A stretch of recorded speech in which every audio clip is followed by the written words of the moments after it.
राष्ट्रवादी काँग्रेसच्या 27व्या वर्धापन दिनानिमित्त मुंबईमध्ये जे बॅनर लावले होते त्याच बॅनर्सनी आता सध्या राजकीय वर्तुळात सगळ्यांचं लक्ष वेधून घेतलंय। या बॅनर्सवरती अजित पवार यांच्या सोबत त्यांच्या पत्नी अर्थातच राज्याच्या उपमुख्यमंत्री सुनेत्रा पवार यांचाही फोटो झळकतोय। पक्षातील इतर नेत्यांचे फोटो देखील या बॅनरवर असले तरी सुनेत्रा पवार यांच्या फोटोला मिळालेल्या विशेष स्थानामुळे नव्या राजकीय चर्चा सुरू झाल्यात। अजित पवार यांच्यानंतर पक्षात द्वितीय क्रमांकाचं नेतृत्व कुणाचं या प्रश्नाचं उत्तर या बॅनरच्या माध्यमातून देण्याचा प्रयत्न तर झाला नाही ना, अशी चर्चा आता रंगू लागली आहे।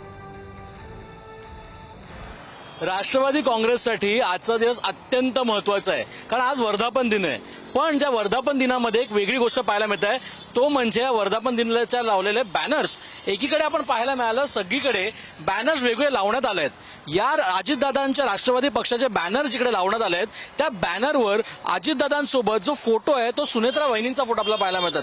उपमुख्यमंत्री सुनेत्रा पवार यांचा फोटो लावण्यात आलाय आणि बाकी नेत्यांचे फोटो आहेत ते अगदी लहान लहान फोटो लावण्यात आले आहेत। एकंदर महत्त्वाचं पाहायला गेलं मुंबईच्या अनेक रस्त्यांवर आता हे बॅनर्स मोठ्या प्रमाणावर खरं तर झळकताना दिसत आहेत। मात्र या सगळ्यानुसार सगळ्यात महत्त्वाची गोष्ट की जिकडे बॅनरवर फोटो लावण्यात आलेत त्या अजित पवारांसोबत सुनेत्राताईंचा फोटो लावण्यात आलाय। जर आपण मोठा बॅनर पाहिला त्या मोठ्या बॅनरवर खऱ्या अर्थानं फक्त अजित पवार सोबत सुनेत्रा पवार यांचा फोटो लावण्यात आला आणि त्याचं कारणच आहे अनेक दिवसांपासून चर्चा रंगते की खरं राष्ट्रवादीमध्ये ताकद कोणाची आहे, ह्याच्यानंतर कोणाचा चेहरा घेऊन राष्ट्रवादी काँग्रेस पुढे जाणार आहे। तर तो चेहरा सुनेत्रा पवार यांचा पोट्रे आतापासूनच केला जातोय का, हा सगळ्यात मोठी चर्चा आता निर्माण होताना दिसते। आज वर्धापन दिन आहे आणि उद्या खऱ्या अर्थानं अजित पवारांच्या राष्ट्रवादीचा मोठा कार्यक्रम सोहळा होणार आहे यशवंत वायबी चव्हाण सेंटरला। मात्र त्याच्या अगोदर या बॅनर्सनी चर्चा मोठ्या प्रमाणात रंगते।